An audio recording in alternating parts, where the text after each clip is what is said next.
বন্ধুরা, কিছু মানুষ ধন সম্পদ এবং ক্ষমতার জন্য নিজেকে খোদা বলে দাবি করে। তাছাড়া এমন কিছু বোকা শ্যাম্পু রয়েছে যারা নিজেদেরকে নবী বলে দাবি করে। ভিডিওটি দেখার আগে অবশ্যই আগে কমেন্ট বক্সে নাউজুবিল্লাহ লিখুন আর আল্লাহকে ভালোবাসলে সুবহানাল্লাহ লিখুন। আজকের এই ভিডিওতে আমরা এমন কিছু মানুষদের দেখতে চলেছে, আসলে মানুষ বললে ভুল হবে, এর এক একজন রাম ছাগল যারা নিজেদেরকে খোদা বলে দাবি করেছে এবং নবী বলে দাবি করেছে। তো চলুন ভিডিওটি দেরি না করে শুরু করা যাক। তো প্রথমে রয়েছে হোজি লুইস। বন্ধুরা, এই ব্যক্তিটির ধর্ম হচ্ছে খ্রিস্টান। 1973 সালে সে দাবি করে যে সে একজন দাজ্জাল এবং সে তার শরীরে 666 এর ট্যাটু করেছিল এবং সে তার অনুসারীদের বলেছিল যদি তারা তাকে মানে তাহলে অবশ্যই তারা যেন তাদের শরীরেও এই 666 ট্যাটু করে। এমনকি সে CNN চ্যানেলে ইন্টারভিউ দেওয়ার সময় বলেছিল যে এই 666 নাম্বারটি হচ্ছে দাজ্জালের, নাউজুবিল্লাহ, এবং সেই নাকি বর্তমান পৃথিবীর কর্তা। সে গ্রোয়িং অ্যান্ড গ্রেস নামের একটি চার্চ তৈরি করে যেখানে মানুষজন এসে তার ইবাদত করত।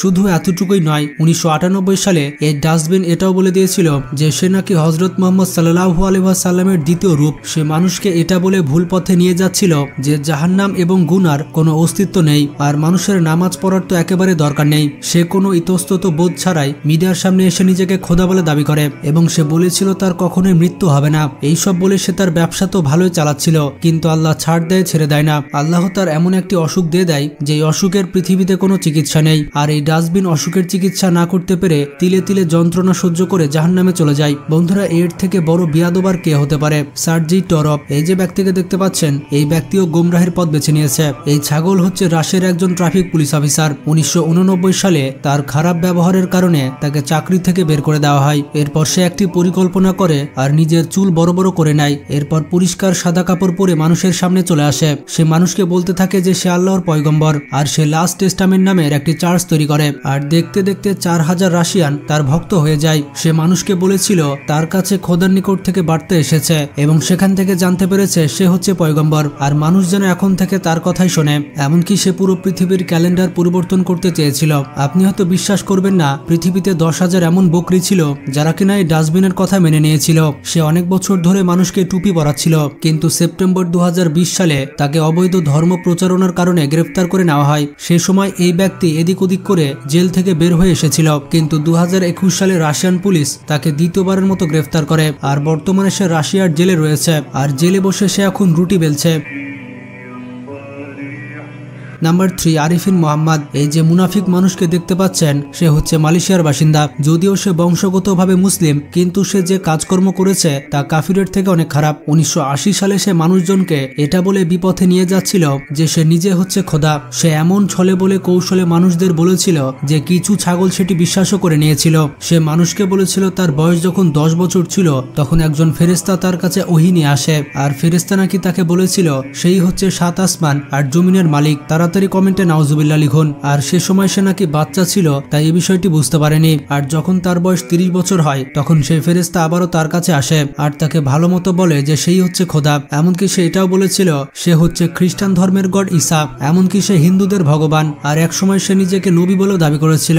যখন সে দেখলো যাদের ঈমান কম তারা দ্রুতই তার দলে চলে আসছে, তখন সে মালয়েশিয়ার ভেতরেই স্কাই কিংডম নামের তার একটি রাজ্য শুরু করে আর সে হাজার হাজার মানুষকে জড়ো করে তাদেরকে বিপদগামী করে। এর পাশাপাশি তার ব্যবসা লাটে তুলে ফেলে। সে তার নাম রেখেছিল আয়াত বিন। আফসোসের বিষয়টি হচ্ছে 10,000-এর বেশি মানুষ তার ভক্ত হয়ে যায়, যার মধ্যে অনেকে আবার মুসলিম ছিল। 2005 সালে মালয়েশিয়ান গভর্নমেন্ট তাকে ভুল তথ্য ছড়ানোর অপরাধে গ্রেফতার করে। মালয়েশিয়ান সরকার যখন এটি জানতে পারে কয়েক বছর জেলে বন্দী ছিল, কিন্তু জুন 2012 সালে সে হঠাৎ করে অসুস্থ হয়ে যায় আর হঠাৎ করে এই ব্যক্তি প্যারালাইজ হয়ে যায়। কয়েক মাস লাওয়ারিশ লাশের মতো সে পড়েছিল। এরপর 2012 সালের শেষের দিকে এই শয়তান জাহান্নামে চলে যায়। আপনারা সবসময় মনে রাখবেন সকল গুনার মাফ রয়েছে, কিন্তু আল্লাহর সাথে শিরিক করলে আল্লাহ কখনোই সে গুনাহ মাফ করবে না, কারণ আল্লাহ কখনোই শিরক পছন্দ করেন না। আল্লাহর সাথে কাউকে অংশীদার করলে সেটি হচ্ছে পৃথিবীর সবথেকে বড় গুনাহ, যেই গুনার কোনো ক্ষমা নেই। আল্লাহ যেন আমাদের এই পাপ থেকে দূরে রাখেন। ঝটপট কমেন্ট বক্সে আমিন লিখে ফেলি। এরপরে রয়েছে ডেভিড শাইলার। জন্মগতভাবে তার ধর্ম হচ্ছে খ্রিস্টান। 1997 সালে সে মানুষদের বলে যে সে হচ্ছে খোদার ছেলে, মানে সে হচ্ছে যীশু খ্রিস্ট।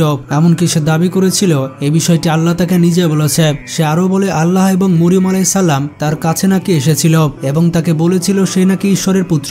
2000 সালের দিকে নিউজ এবং ইন্টারভিউর মাধ্যমে সে মানুষের মধ্যে বিভ্রান্তি ছড়াতে থাকে। সে তো আগে থেকে কাফের ছিল, কিন্তু যখন থেকে নিজেকে খোদার পুত্র দাবি করলো তখন সে কাফেরের পর্যায় থেকে উপরে চলে যায়। সে দাবি করেছিল ইচ্ছা করলেই সে বৃষ্টি নামাতে পারে আর দিনকে রাত করতে পারে। 2 বছর পর্যন্ত সেই বিভ্রান্ত ছড়াতে থাকে আর মাত্র 2 বছরে সে 4000 মুরিদ জড়ো করে নিয়েছিল। সে একটি ইন্টারভিউ বলেছিল যে ফুটবল ম্যাচ চলাকালীন যখন তার ফলোয়ার্সের টিম হারতে যাচ্ছিল তখন সে তার ক্ষমতা বলে ফুটবল মাঠে বৃষ্টি নামে দেয় আর সে ইচ্ছে করে সে ম্যাচটি ডিলে করে দেয়। 2002 সালে সে লন্ডনে চলে আসে। সে বলে খোদা তাকে নিজে বলেছে লন্ডনে যেতে এবং সেখানে ধর্ম প্রচার করতে, কিন্তু লন্ডন পুলিশ তার সফটওয়্যার আপডেট করে তাকে সাথে সাথে গ্রেফতার করে নেয় আর বেশ কয়েক মাস জেল খাটার পর সে তার দেশে ফিরে আসে এবং আগের ব্যবসায় করে। কথায় আছে কয়লা যায় না ধুলে আর স্বভাব যায় না মরলে, বিষয়টা এরকম। কয়েক বছর ধরে সে তার ফেক ধর্ম প্রচার করতে থাকে, কিন্তু অবশেষে লন্ডন পুলিশ তাকে গ্রেফতার করে নেয়। তার 6 মাসের জেল হওয়ার পাশাপাশি অনেক বড় জরিমানা দিতে হয়। বন্ধুরা, এখন ভিডিওটি সম্পর্কে আপনি কি কমেন্ট করবেন সেটি ঝটপট জানিয়ে দিন। আমাকে তাড়াতাড়ি যেতে হবে কারণ এই ছাত্রীদের নিয়ে ভিডিও বানাতে গিয়ে আমার মাথা খারাপ হয়ে গিয়েছে। তো আজকে পর্যন্ত ভালো থাকবেন, আল্লাহ হাফেজ।